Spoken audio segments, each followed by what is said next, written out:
So, welcome to part 2 of Autumn on the River. The paper has dried. It's dried reasonably flat. It's better to leave it for a day usually or 24 hours, because then the paper dries thoroughly and something happens to the watercolour. It dries to seal better. So the next step will be to try and put this foliage on the trees in a blurry way without wetting big areas of the paper. And I've prepared some colours for this. I've prepared copper colour, and that'll go on this tree on the left. So copper colour I'm calling would be ochre and a little crimson, yellow ochre and a little bit of crimson. So I'm just going to wet this very gently again, no pressure, no downward pressure on the brush. Wet that the area of this tree above the waterline, not in the reflection, just above the waterline. So copper colour, this sort of fan shape of foliage here, autumn foliage, and trying to assist that in blurring, because obviously the copper colour would make, if you got a chance to run into the blue, mix with it thoroughly, it would make a brown. But I'm hoping this will still be in a sort of slightly orangey copper colour. And the aim of this watercolour is to avoid hard edges. So all the edges that I'm hoping for here will be soft, blurred edges. So there's a little bit of foliage on the end of these branches, not very much, and I'm exaggerating it slightly, in a sort of fan shape, typically fanning outwards. So this may not look like very much, because it's without the branches, which are darker and therefore would, I think, be better put on later. So it's not going to withstand too much working this, because the colour will dissolve. The colour that's already there can dissolve and mix with these colours. Let's have a look at the tree in the middle distance here. Let's damp that down, so that's a slightly different colour, more of an ochre green. So just wait a moment for the water to disperse on the paper surface slightly. So the aim of the colour, putting this colour on, is that it spreads, but it doesn't spread uncontrollably. So the colour in the palette is mixed fairly thickly. So the test of that is, if you hold the palette vertically, does the colour run down in the palette, or is it staying in the same place? And if it's staying in the same place, more or less, then it's probably the better consistency or viscosity for this purpose. So there's a bank here, slightly blurred quality to that, ochre and a little bit of cerulean blue. Some of these winter grasses growing on the bank. That's going to, I'm hoping, stay damp just for a moment longer. Colour I didn't prepare, this is always good to be prepared, is brighter green for this bank. So blue-green, cerulean blue and cadmium yellow. There's a little touch of slightly brighter grass colour in this faraway bank.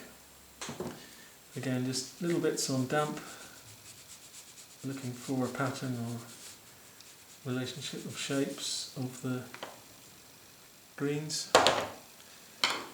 Touch of grey with ultramarine and yellow ochre, a little bit of blue-grey on this far bank. Let's try and stop that from being a hard edge. So grey for the shadow, I suppose, on this bank. The water's edge should be just a little more blurred. Use the hake for this, it's a lovely soft brush, goat hair, really gentle. Some far away ghostly trees here in this dry grey mix. So I've got to let this, just leave it for a minute because it's a little bit damp, a little bit too damp. Come along this edge of water. So that's the far bank, and there's a gradient in the river going uphill there slightly. And then there are some trees here that are very much in the mist. So I'm going to try and draw those trees onto damp.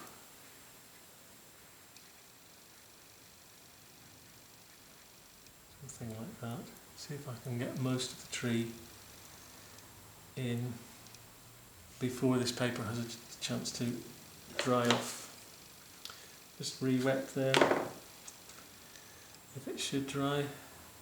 So it's a watercolour process, and it won't be, it'll do things. The watercolour will behave in its own way and to some extent take over.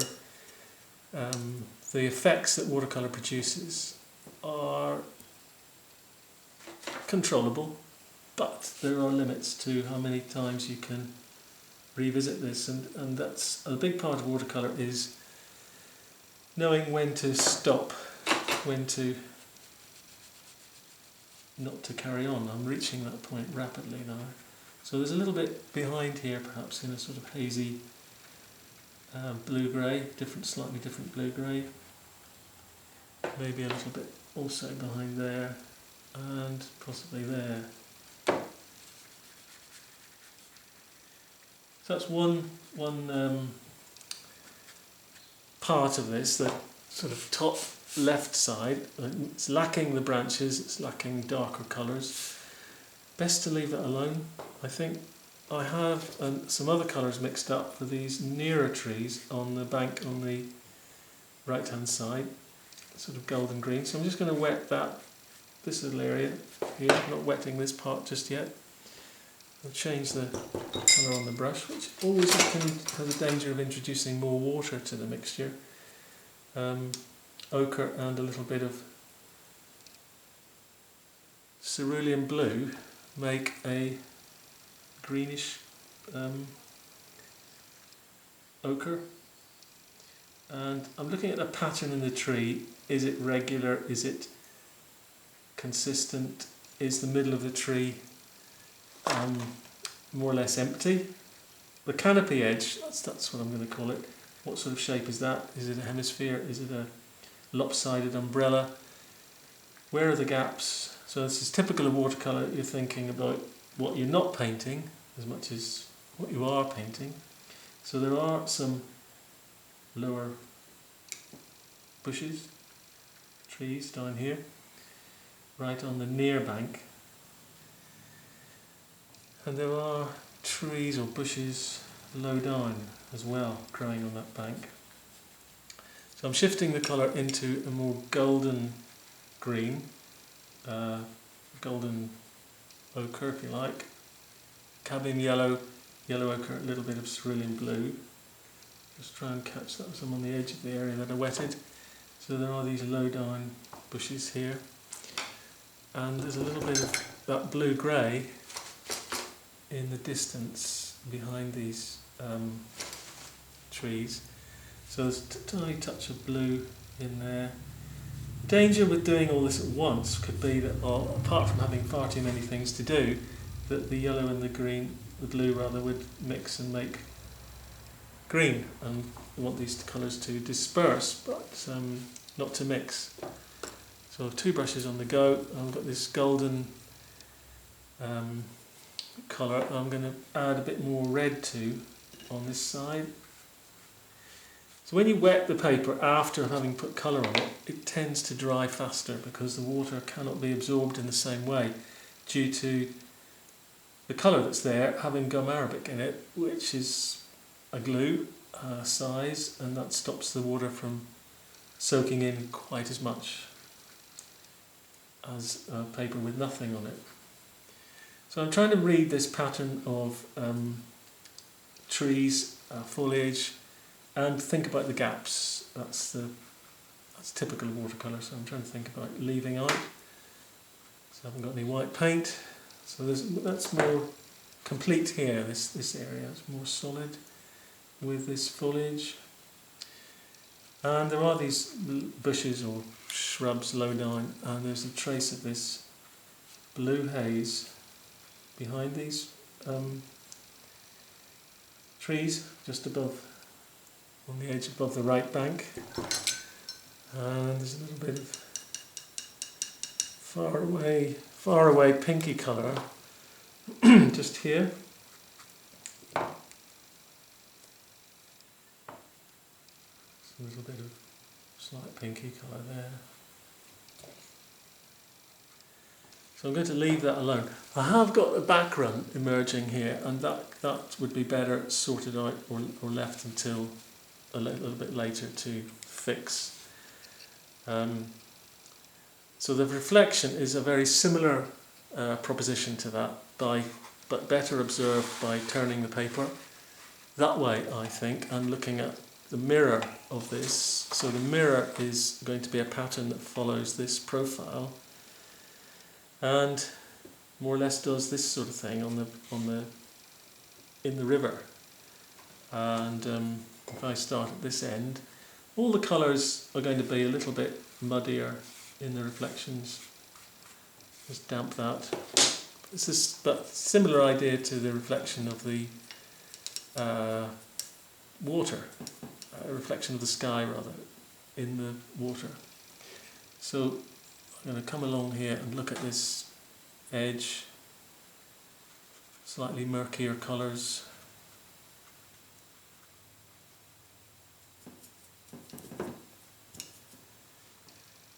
The reflection's not as clear, that's one thing to say. It won't be as clear, it's not as sharp, but there still are gaps in the sort of hazy.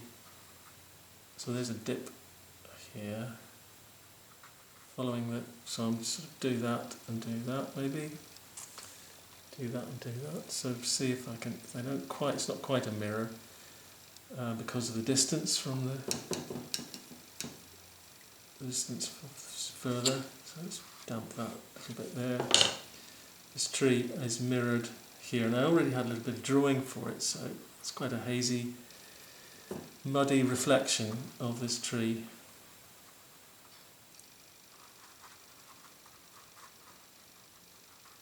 The tree that's next to it.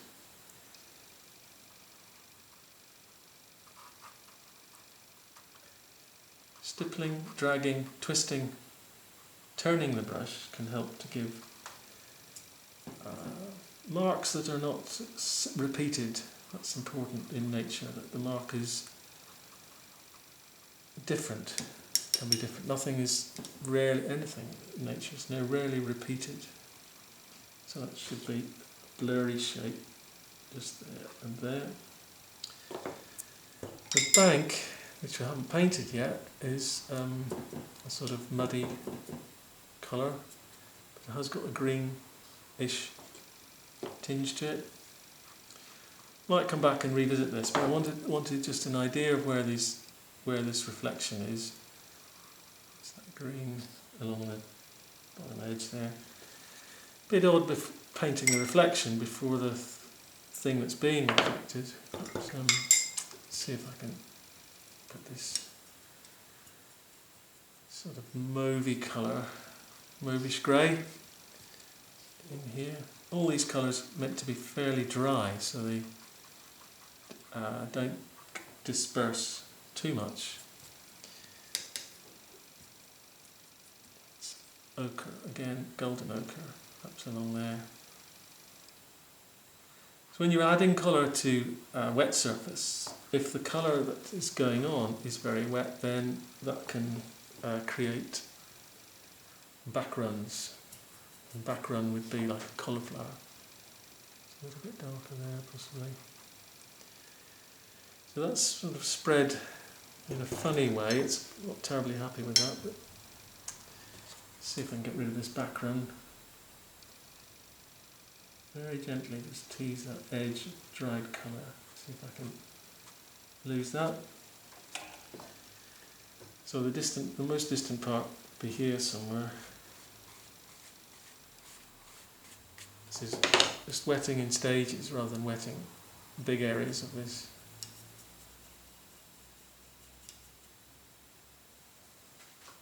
that. So somewhere through there's a mist on the water, and then there's a reflection of this ghostly tree, which again is just a mirror of it and a reflection of that tree.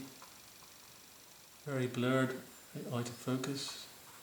Again, I'm just looking at the pattern this makes, this side and this side,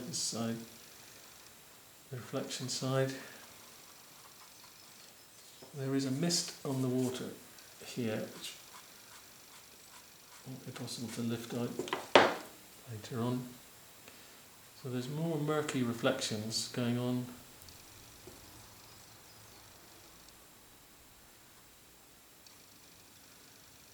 Behind here, and then a reflection of this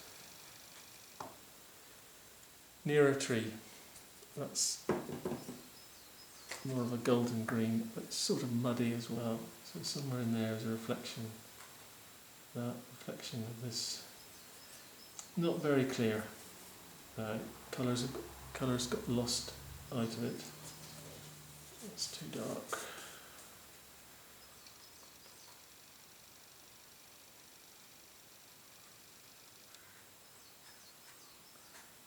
Try and flick that colour away, and then a reflection of the nearer tree, which is has lost its colour. I think as the colour is just sort of lost in the reflection.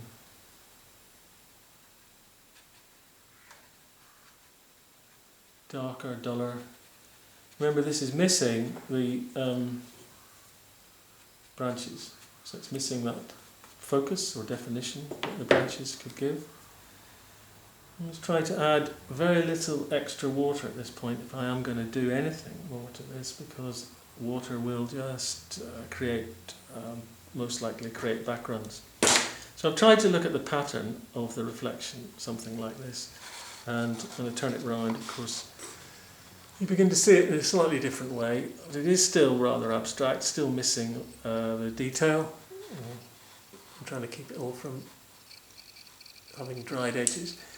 So the next step with part 3 will be to put on branches and the bank and other areas of